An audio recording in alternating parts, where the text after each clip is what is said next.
Welcome to Maths with Dan, and today we're going to look at gradients. We're going to look at different types of questions.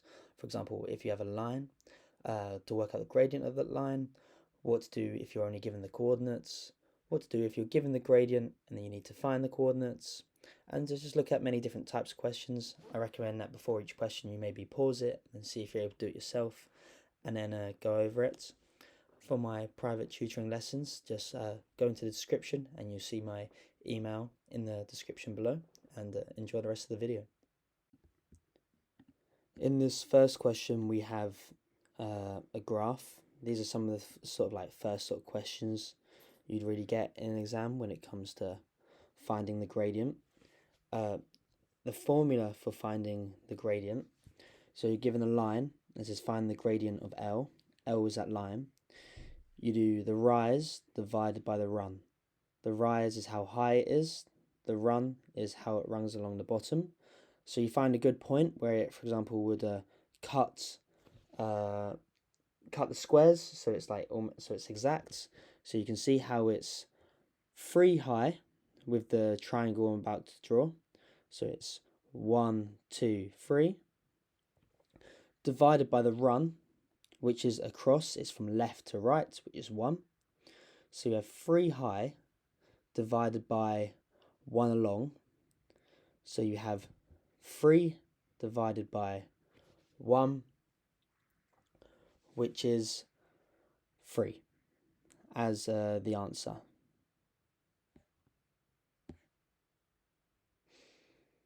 And then moving on to the next sort of question, you can pause it here to see if you can feel like you can do it yourself after that previous example. But here again, you have a rise divided by run. You see how the triangle is no longer going from bottom left to top right. It's now going from top left to bottom right. That will come into more play later. But you can see how it's, with the triangle that I'm drawing, I'm making it so it crosses at the certain points of the triangle. So you can see how it's crosses exactly on the edge of the triangle. So you see how it's 3 high and 1 along. However, because it's going from top left to bottom right, it means that it will be a minus. So you do exactly the same. You do 3 divided by 1, but you make it a minus because it's going in the opposite direction. Then here you have the next question. Find the gradient of the line that passes through 5, 4 and 7, 0. The formula is y minus y over x minus x. So first off, you look at what you're going to label as y1 and y2. So you can label, let's say, 0 as y1.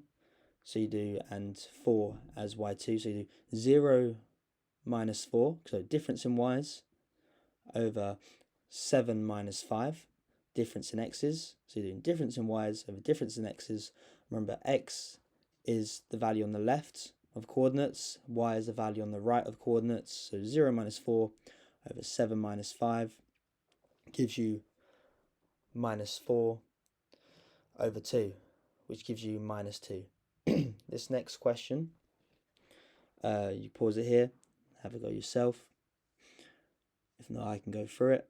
So it's the same again, y minus y. So you have 8 minus 4 over 5 minus 3. Remember how if there's 2 minuses, so we have 5 minus 3, that goes to 5 plus 3. So it's 4 over 8, which is equivalent to half, or 0.5, depending on how you want to leave it.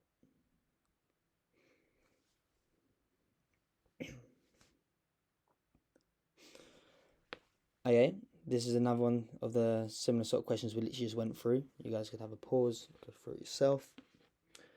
But remember, y minus y, so it's 10 minus 2. So you've got 10, which is the first y value, minus the next y value, which is minus 2. So you've got 10 minus 2. and then you got minus 3 minus the other x value, which is minus 1, so minus 3 minus that should be 1 right there. I'm just going to change that in a second.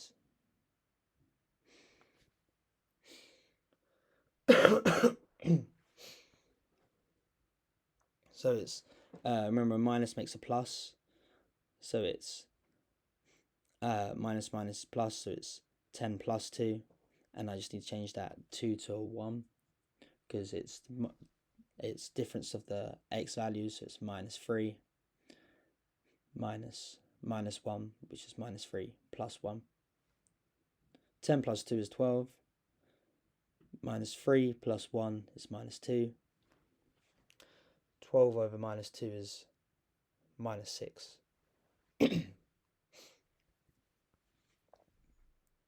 This one, find the gradient of the line that passes through minus 3, 4, and minus 5, 7. Okay, so let's give you some time here just to read over it. The difference in y's, 7 minus 4, because 7 minus 4, so the y value is the value on the right, over that difference in x values, so minus 5 minus 3, because there's a minus in front of that 3.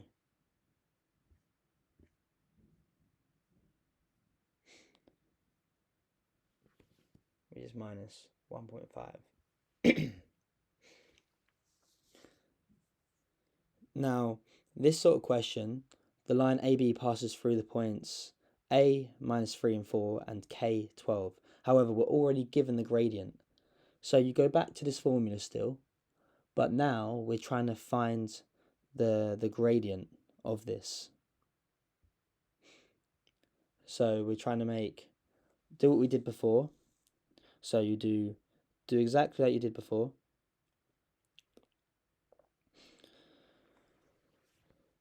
And you'd put the value of the gradient as m, so you do 12 minus 4. So difference in y's again, you do exactly the same. 12 minus 4 over k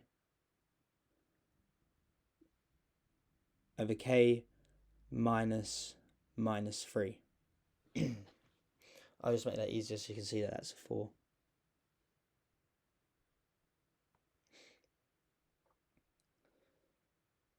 minus 4, and then difference in x's, see how we have k there, minus 3, minus makes a plus. So remember, you just do difference in y's over difference in x's equals the gradient. See how that equals 4. And then it's you then expand this. So remember, when we've got a fraction, you do 4, so you do k times 4. 12 minus 4 is 8, and then you do 4 times k plus 3, so that's 4k plus 12. You then put 12 onto the other sides, and you then rearrange to make subject of k. I believe you guys can do that. You just put what you end up with. You put 12 onto the other sides, so you then get minus 4. Because 8 minus 12 is minus 4, so you get 4k equals minus 4. Minus 4 divided by 4 is minus 1.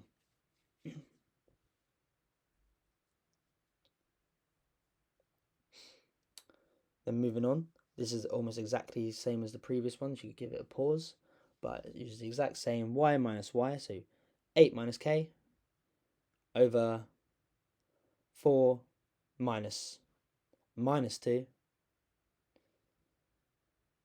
Remember how minus makes a plus, equals the gradient, which is given you, minus 2. So with this, you times the fraction again. So you do minus 2 times 4 times minus 2 times 2, which is minus 4. So you have 8 minus k minus 8 minus 4. Minus 8 minus 4 is minus 12. 8 minus k equals minus 12. K equals 20. I hope you enjoyed today's video. If you have any questions, just leave it in the comment section, or if you have any topics you want to go over, I can make a quick video on it. And enjoy the rest of your day.